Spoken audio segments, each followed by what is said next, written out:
Hey everybody, Ryan FMG here. Before we talk about the topic at hand today, I just want to remind you all that I am on a schedule, so every Monday, Wednesday, and Friday you could expect new videos up on the channel. And please pet that little corgi in the bottom right corner, that's the sub button, and each sub means a lot to me. That's enough about that. The topic I want to talk about today is the Special Pack number 1. It was just announced earlier today, right after the downtime, and it's basically what we've gotten in the past, but a little bit different, And of course, with a lot of my videos, this is just my own personal belief of how I like this product and how I see it being good or bad, or also with this product specifically, I think it's good for some players and not great for other players, which is kind of hard because a lot of times people, and kind of like myself, you want something to either be good or bad, but I think this is a gray area. I do really think this is good for some players, but not great for others. With that being said, I just want to start out right here of saying how much I like this product or dislike it. I like this product for newer players or players that do not have a lot of cards. I think this is actually a worthwhile investment for those types of players. However, for players such as myself and other people that have been playing for a while and have spent money and have a big collection, I think this is a product that you can kind of just avoid. So now you can stop watching right there. I gave you my whole thought right there, but I want to critically go through the goods and the bads and kind of what I've thought about to come to those conclusions. First off, Special Pack number 1, like I said before, it's a curated pack, which means there are no new cards, right? The only new cards kind of are secret cards, but I think we've actually seen these secret cards before. And, like secret cards, those are harder to get. And there are hero skins. However, all the hero skins we've seen in other packs, either the Force Seekers packs or like other curated packs. So there's nothing new. It's just a curated kind of a master's set. Having a curated set, I think, is smart because hopefully the cards that are in here are good. And I will look at the cards with you guys, and I think that does really dictate if this set is worth it or not worth it. But before we do that, the very first topic I want to talk about is the price. So the price is 240 jewels, which is the exact same as a normal pack, so that's great. However, you cannot use Zenny, which I think this really stinks, and I do not like this. I want to be able to use Zenny and have everyone be able to use Zenny. So that means true free-to-play players will be able to buy this pack with their Zenny. Unfortunately, that's not the case. You can only buy this pack with jewels, which means you actually have to spend some real-life money in order to buy these packs. One saving grace to this whole, you can only spend jewels on these packs is that there is a special offer for the jewel chest. Normally, the jewel chest is $80 and you get 12,500, but right now it's $80, so that's the same price, but you get 15,000, so you get, what is that? 2,500 more, which is actually a really nice bonus. So if you want to buy jewels to open some special packs, now is a great time to buy a jewel chest. Or I'm going to buy the jewel chest and I'm not sure if I'm going to open any of the special packs because I have most of the cards, so it's not particularly worth it to me. But I'll just say these jewels for when the next set comes out. So I'm very happy that they're doing special offers because this is just good value for anyone that is willing to spend $80. The next topic that I want to talk about is the cards that are actually in these packs. And of course, like I said before, there are no new cards. These are all cards that have been seen printed in other sets. It's just a curated list of hopefully more playable cards. Let's first look at the Legendaries. So the Legendaries are kind of hit or miss. So there are some really good ones like Lucia, Dragoon, Ceasefire is pretty good, Natural Cycle's pretty good, and Cruel Game is pretty good. So there are 5 either really good ones or pretty good ones. The other ones range from not so good, like Vile, he's not that good, does not see that much play, to maybe Silent Assassin, right? Silent Assassin seems some play, but it's a little bit more niche, and maybe you could play a deck without Silent Assassin, so it's not as heavy a hitter as like Lucia or Dragoon. But having 5 legendaries, that's almost half the legendaries are pretty good, and I would be happy to open them if I didn't already have them. The other half range from almost kind of unplayable to not that used. So overall, the legendaries are kind of divided 50-50. I'll give it 50-50. But in a normal set, some legendaries are way better than other legendaries.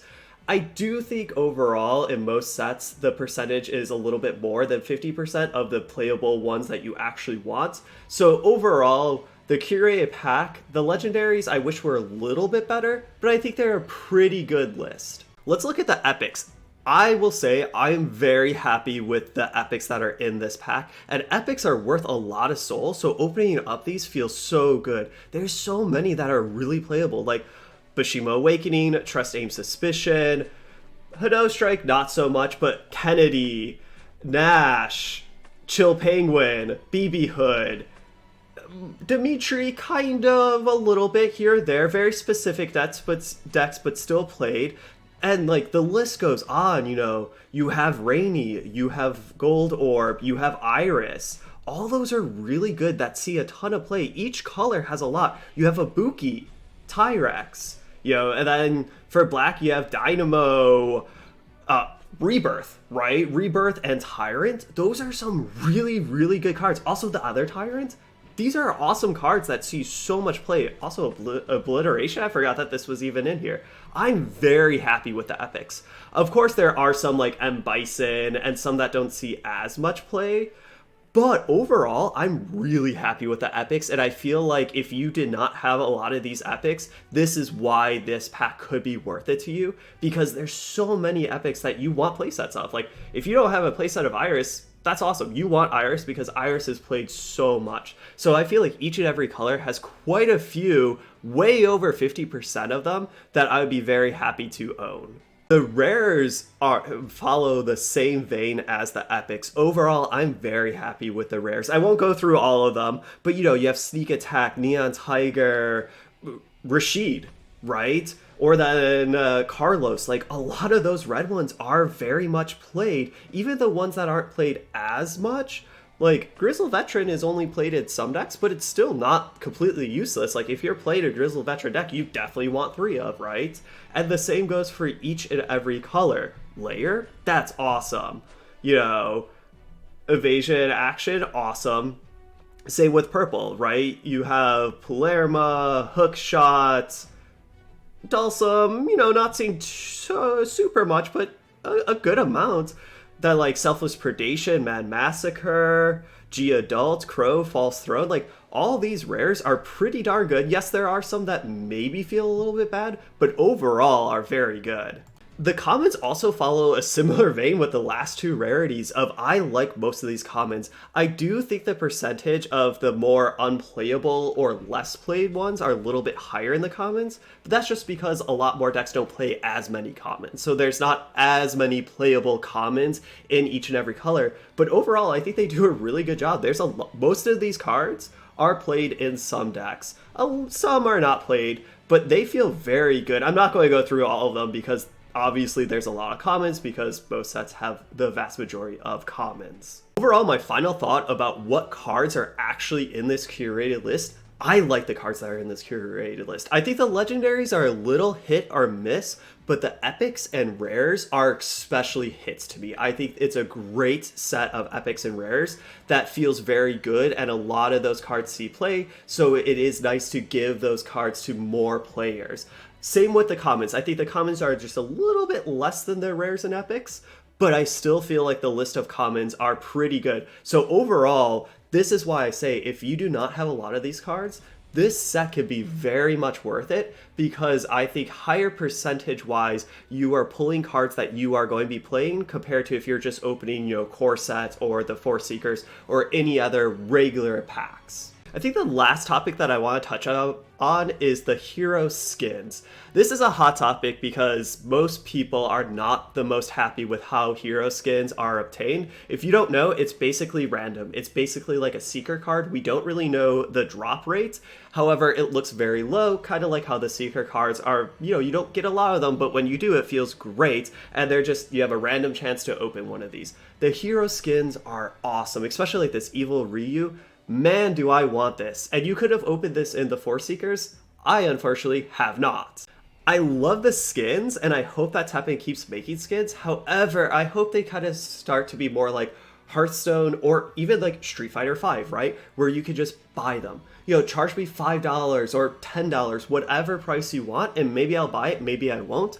But then I at least could be like, oh, I'll spend $5 for this Evil Ryu skin? Yeah, I would definitely do that. Rather than just an extra random opening in a pack. So it feels bad because I love these skins. However, how you can obtain them feels really bad to me. And I hope that they change this. I really, really hope that they change this for the future. Overall, those are my thoughts about Special Pack number 1. But let's do a little recap. So if you are a new player and you're willing to spend some money, either $80 and get a lot of value, or maybe less, I think this pack is definitely worth it because the cards that are in here will skyrocket your collection pretty fast to make you, or let you be able to play more meta top tier decks. However, for people who have a bigger collection, who have been playing for a while, like myself, I don't think that this product is necessarily worth it because you probably already have a playset or most all the cards that are in them. Even though the cards are good, you already have them, so you don't need more of them, right? I do want to end this video with my hopes, right? I think Special Pack 1 is a good idea. I think having this curated pack system to get more cards that are playable out there is great. However, I think there's a couple tweaks, really just 2 tweaks, that I would like to see. The first tweak, and I think this is really important, is have people be able to spend their Zenny on these packs. Because I feel like then you will get free-to-play players that will use their Zenny to buy these packs and then actually achieve the goal of getting cards to more people. The second change, and I know I've already said this about 2 times in this video already, but this is really something that I want to hammer in, is the hero skins. I think it's cool that you can randomly open it like a secret card. I think that's great, right? That's awesome, because if you open it, it feels so good. But I wish Teppen was giving us a way to buy them, or maybe achieve them with like leveling up characters, or just buying them with regular money or jewels, whatever. And that would make me happy, right? I don't like that the hero skins are only in packs randomly. I wish they were giving us more ways to achieve and get the hero skins. Overall, those are most of all my thoughts about the special packs and hero skins in a grand nutshell. I know this is kind of different than what I normally do, but don't worry, you know, there's going to be another deck list on Friday that will be more of my traditional video. But overall, I hope that you found this video somewhat useful, and if you have different thoughts, if you like this product, if you dislike this product, let me know. You're right, I'm always up for a conversation and hearing other people's thoughts about the world of Teppen. But thank you all for watching, and I'll see you all next time.